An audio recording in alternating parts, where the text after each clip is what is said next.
പ്രമേഹ രോഗികൾക്ക് പഴങ്ങൾ കഴിക്കാൻ പറ്റുമോ? അതിൽ തന്നെ പ്രധാനമായും റോബസ്റ്റ പഴം കഴിക്കുന്നത് നല്ലതാണോ? ഇതിപ്പോൾ എല്ലാവരും ചോദിക്കുന്ന ഒരു ചോദ്യമാണ്. അപ്പോൾ ഇതിൽ മനസ്സിലാക്കേണ്ട ഒരു കാര്യം, ബനാന ഒരു ഫ്രൂട്ടാണ്.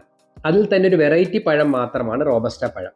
പക്ഷേ ഏത് ഫ്രൂട്ട് കഴിക്കുമ്പോൾ നമ്മൾ മനസ്സിലാക്കേണ്ട ഒരു ചെറിയ കാര്യമുണ്ട്. അതായത് ഫ്രൂട്ടിൻ്റെ പോർഷൻ സൈസും അതുപോലെ അതിൻ്റെ ഗ്ലൈസിമിക് ഇൻഡെക്സും. അപ്പോൾ രണ്ടും ബനാന ആയതുകൊണ്ട് തന്നെ ഇതിൻ്റെ ഗ്ലൈസിമിക് ഇൻഡെക്സ് കൂടുതലാണ്. അപ്പോൾ ഇതിൻ്റെ സൈസ് കൂടുന്നതിനനുസരിച്ച് ഇതിൻ്റെ ഗ്ലൈസിമിക് ഇൻഡെക്സും കൂടുന്നു.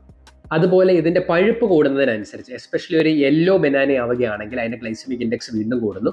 അതൊരു യെല്ലോ പ്ലസ് ഗ്രീൻ ആണെങ്കിൽ ഗ്ലൈസിമിക് ഇൻഡെക്സ് കുറയുന്നു.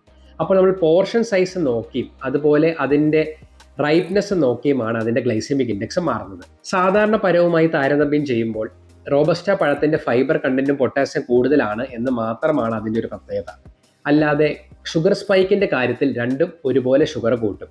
അതുകൊണ്ട് ഒരു വലിയ പഴമാണെങ്കിൽ ഹാഫ് സൈസും ചെറിയ പഴമാണെങ്കിൽ ഒരെണ്ണവും കഴിക്കാം.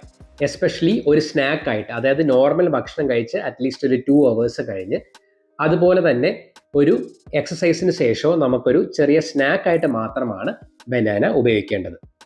Thank you.